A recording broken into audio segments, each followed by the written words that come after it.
خود ارادیت حاصل تھا۔ شیخ کہتے ہیں کہ ہم قبول کرتے ہیں کہ ان سب کو حق خود ارادیت حاصل تھا، لیکن آپ کو اس بات کو یقینی بنانا چاہیے کہ آپ دوسروں پر ظلم نہ کریں، جیسا کہ یوکرین دماس کے لوگوں پر کر رہا تھا، بالکل جس طرح کوسوو میں البانوی لوگ سربوں پر ظلم کر رہے تھے جو تعداد میں بہت کم تھے۔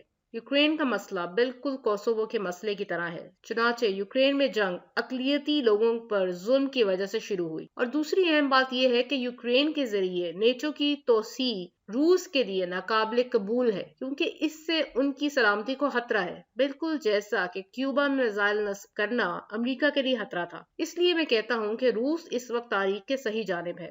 یوکرین کے حوالے سے آپ جو چاہے تجزیے کر سکتے ہیں، ہر قسم کے جھوٹ اور پروپیگنڈا پر خرچ کر سکتے ہیں، مثال کے طور پر کہ وہ بچوں کی عصمت دری کرتے ہیں اور وہ بہت سے ہسپتالوں پر حملہ کرتے ہیں، حالانکہ یہ سب مظالم خود یوکرین کر رہا ہے۔ روس پر اس طرح کے تمام الزامات جنگی پروپیگنڈا ہے، یہی مغرب کا روایتی ہتھیار ہے۔ اس طرح کی باتیں ہم کئی بار سن چکے ہیں اور اس پر وقت ضائع نہیں کرنا چاہتے۔ سچ یہ ہے کہ روس اس وقت حق پر ہے۔ جب روس نے یوکرین میں ان لوگوں کے مفادات کے تحفظ کے لیے مداخلت کی جن پر ظلم ہو رہا تھا، تو روس نے بار بار کوشش کی کہ کوئی ایسا انتظام ہو جائے جس سے ان لوگوں کو تحفظ فراہم کیا جائے، لیکن یہ کوشش ابھی کامیاب نہیں ہوئی۔ شیخ کہتے ہیں کہ سب سے حیرت انگیز بات جو اب نکل کر سامنے آئی ہے وہ سابق جرمن چانسلر اینگلا مرکل کا اعتراف ہے۔ انہوں نے اب اعتراف کیا ہے کہ ہاں، ہم نے منسک معاہدے کے دوران بات چیت کی تھی، لیکن ہم نے اسے نیک نیتی سے نہیں کیا تھا۔ ہم نے روس کے ساتھ گفت و شنید صرف اس لیے کی تھی کہ یوکرین کو مسلح کرنے کے لیے کچھ اور وقت حاصل کر لیں۔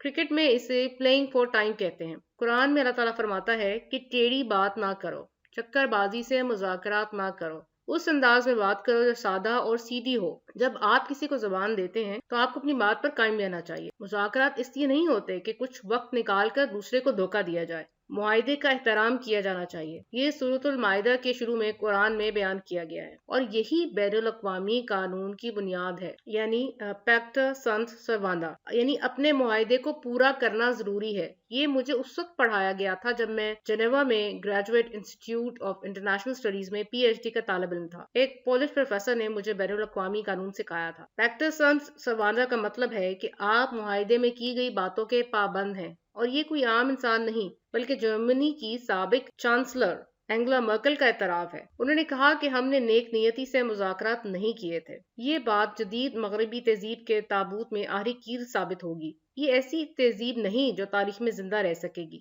میں نے ایک اور ویڈیو بھی بنائی ہے جس میں میں نے سوال کا جواب دیا ہے کہ کیا پیکس امریکانا اب زوال پذیر ہے، یعنی امریکہ کی پوری دنیا پر بحیثیت سپر پاور حکومت زوال پذیر ہے۔ بدقسمتی سے دنیا اسلام میں جس علم کی سب سے زیادہ کمی ہے وہ صلاحیت ہے جس سے آج کی دنیا کی حقیقت کو سمجھنے اور آنے والی چیزوں کا اندازہ لگانے کے لیے قرآن اور رسول اللہ صلی اللہ علیہ وآلہ وسلم کی پیشین گوئیوں کو استعمال کرنا ہے۔ شیخ کہتے ہیں کہ مجھے اپنے قرآن کے مطالعے کے ذریعے علم ہوا ہے کہ اب یہ بالکل تھوڑی دیر کی بات ہے، یعنی ایٹمی جنگ ہونا اب قریب ہے۔ اگر یہ موسم سرما یوکرین کے لیے تباہ کن ہے تو اگلی سردی یوکرین کے لیے بدتر ہوگی، کیونکہ روس اپنے بارڈر پر لڑ رہا ہے اور مغرب اور امریکہ یوکرین سے بہت دور ہیں، لہٰذا آپ روس کے پڑوس اور ارد گرد کے علاقے سے روس کو نہیں ہرا سکتے۔ ایٹمی جنگ کسی بھی وقت شروع ہو سکتی ہے، لیکن یہ اسرائیل ہی طے کرے گا کہ جنگ کب ہوگی۔ اسرائیل ایٹمی جنگ کیوں چاہتا ہے؟ عام میں سے جنہوں نے اسلامی اسکیٹولوجی یعنی علم آخر الزمان کا مطالعہ کیا ہے، آپ جانتے ہیں کہ وہ یہ کیوں چاہتا ہے، لیکن وہ لوگ جنہوں نے اسلامی اسکیٹولوجی کو نہیں پڑھا وہ نہیں جانتے۔ ان لوگوں کو بتا دیتا ہوں کہ دجال کے قدموں کے نشان ہمیشہ 3 حصوں میں ہوتے ہیں، جیسے کہ اللہ تعالیٰ نے سورۃ المرسلات میں ذکر کیا ہے۔ سب سے پہلے پیکس برٹانیکا، پھر پیکس امریکانا اور پھر دجال پیکس جوڈیکا قائم کرے گا، جو کہ ایک دن صرف ایک ہفتے کی طرح ہوگا۔ لیکن پیکس جوڈیکا یعنی پوری دنیا پر اسرائیل کی حکمرانی تب تک قائم نہیں ہو سکتی جب تک پیکس امریکانا قائم ہے۔ اب وہ چاہتا ہے کہ امریکی راج کا سورج غروب ہو جائے، اور اسرائیل کے لیے امریکہ کی جگہ لینے کے لیے ایک جوہری جنگ کا ہونا ضروری ہے جو دنیا کے اسٹیج پر جدید مغربی تہذیب کے کلیدی کردار کا خاتمہ کرے گی، اور مجھے لگتا ہے کہ اب یہی ہو رہا ہے۔ شیخ کہتے ہیں کہ اسرائیل امید کر رہا ہے کہ ایٹمی جنگ سے روس اور چین کو بھی اسی طرح نقصان پہنچے گا کہ وہ بھی دنیا کی سیاست میں کلیدی کردار نہیں رہیں گے، اور اس طرح اسرائیل کے لیے دنیا اور تمام بنی نوع انسان کے لیے نئی حکمران ریاست بننے کا راستہ صاف ہو جائے گا۔ یروشلم دنیا کا دارالحکومت ہوگا، اور ایک جھوٹا مسیحا یروشلم میں کھڑا ہو کر کہے گا کہ میں ہی مسیح ہوں۔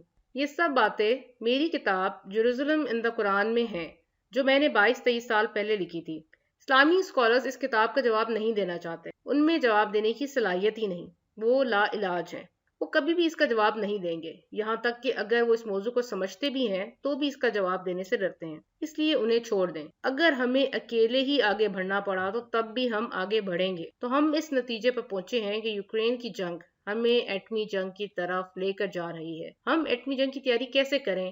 میں اس کے لیے پہلے ہی ایک ویڈیو ریکارڈ کر چکا ہوں، لیکن آج کی ویڈیو میں اپنی اس رائے کی تصدیق کرنا چاہتا ہوں کہ ہم ایٹمی جنگ کی طرف بڑھ رہے ہیں۔ اس میں کتنا وقت لگے گا یہ مجھے معلوم نہیں۔ اگر آپ کو آج کی یہ ویڈیو پسند آئی اور اس سے آپ کی معلومات میں اضافہ ہوا تو اسے دوسرے لوگوں کے ساتھ بھی شیئر کیجیے گا اور کمنٹس میں ہمیں اپنی رائے دینا مت بھولیے گا۔ بہت شکریہ۔